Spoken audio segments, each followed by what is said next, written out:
So recently, Alexis Ren, one of Instagram's biggest stars, actually came forward to public record to state that the dollar-based economies of the world are collapsing and that fiat currency system is done. The dollar will disappear and that we should all invest into cryptocurrencies and Bitcoin as a future currency system that we have.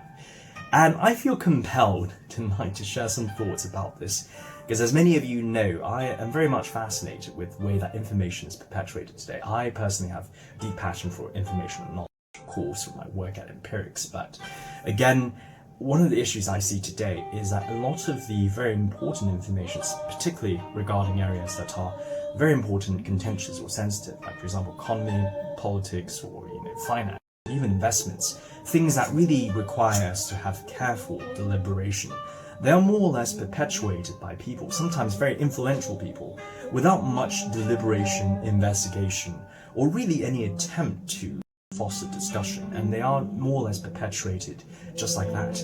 And the issue today is, of course, as consumers of information, this very democratic information age, a lot of us might just read these things and just absorb it and just take them as face value, especially if they are said by people that we are influenced by, and we might actually believe them to be true.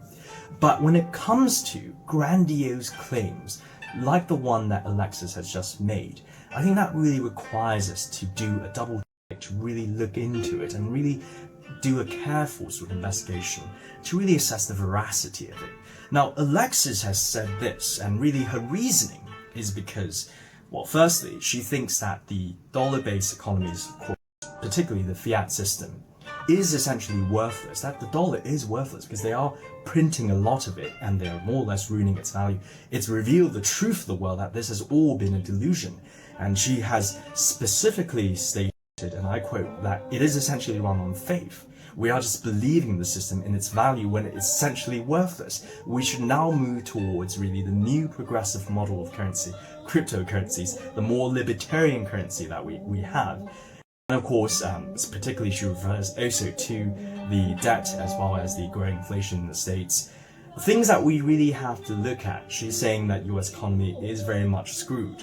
Now, at the outset, if you were to look into this, reality paints a slightly different picture and one that is less exaggerated because, well, first of all, the US dollar is actually reporting the recent 6 to 7% growth against the pound and the euros, respectively. And not to mention also, the US economy in the last quarter, Q3 2021, has actually reported a GDP growth of 2%. In other words, the US dollar isn't collapsing, the US economy isn't collapsing at the moment, it's in fact actually growing. Collapsing, the US economy isn't collapsing at the moment, it's in fact actually growing.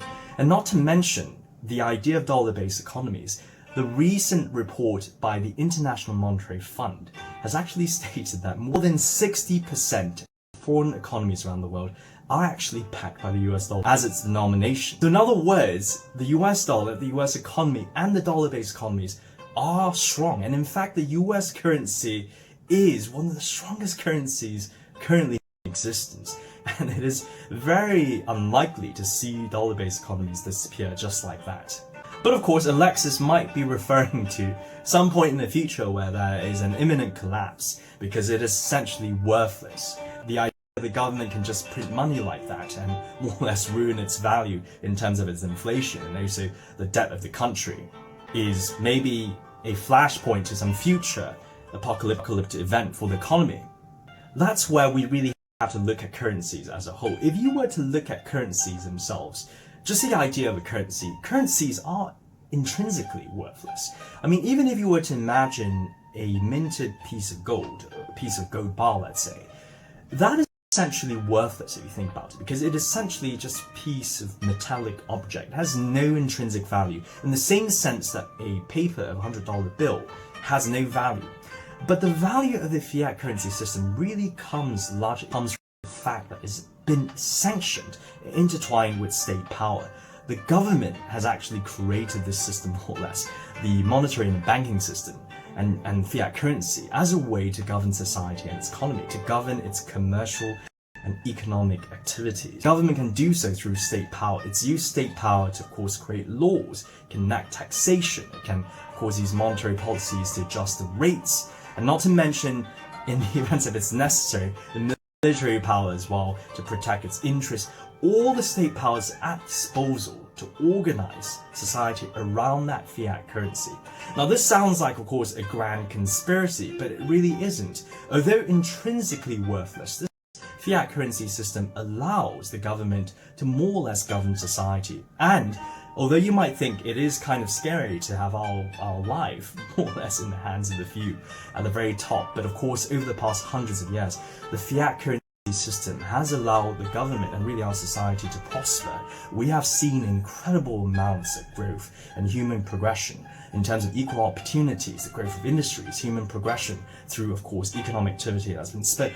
All of this, how we are able to organize our labor, our commercial activities, and our developments all together through this fiat currency system. So in that sense, really, the modern fiat currency system, monetary system, the banking system are one of the greatest inventions of humankind, at least to date. This is all to go to say that although it is worthless, it is essentially one of the best ways that we've come up with to actually organize our economy. And until cryptocurrencies can actually present a better alternative, then it is hard to imagine anyone really replacing the system, because it isn't just a system of currency, it is also a system of governance. And until we can think of a better way to organize economic activity, development, labor in our society, this is really the best way that we have. Now, even if we were to imagine that cryptocurrencies could somehow provide a better alternative and act as great currencies themselves, there's of course the idea of how it actually work without any sort of intervention. There are a lot of challenges, practical challenges. Of course, one of the biggest being the fact that it is incredibly volatile. We have of course seen over the past week a drop in about 15% value in a single week.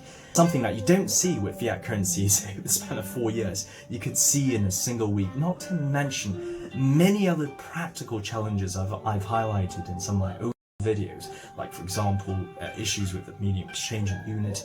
All these issues that would actually factor into cryptocurrencies acting as currencies. Sure, they could be great speculative goods for investments and potentially for you to trade for investments, and some people might make a lot of money speculating on them, but acting as a currency, as a replacement for the fiat currency system, it's just unthinkable, at least at its present setup.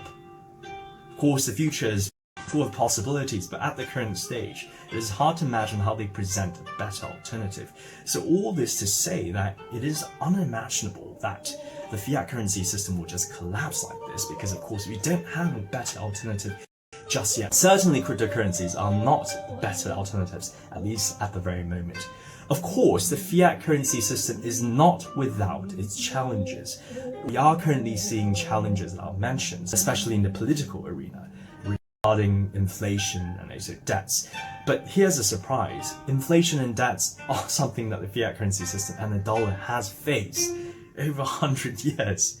And the reason why is because, of course, it is an issue of governance to balance economic activity in spurring it at the same time in maintaining a sensible value for the currency system itself. And it is a very tough line, especially when it comes to situations of recent times. We have a lot of economic upheavals, like for example, the pandemic and military conflicts, things that really require careful planning in terms of how we can actually control monetary policy in a way that spurs economic development, yet in a way that does not create these potential issues for the long run. And these are things that many governments around the world face, but it isn't anything new. It doesn't necessarily mean that the system itself will collapse, just because in recent times, understandably so, we have had much more to deal with than before. But again, what I'm saying really tonight is the idea that what's being presented as very much the end of the fiat currency system, I think is overly exaggerated. I know there are many issues and many challenges that might perhaps potentially invite for room for progression, innovation, especially in the currency system. I'm very interested to see how the CBDCs actually develop in terms of being a more viable option for the fiat currency system. But with that said, the idea that something like cryptocurrencies, which is essentially backed by absolutely nothing, will replace something that is currently apparently backed by nothing, is just to me a very exaggerated claim that we need to think carefully about.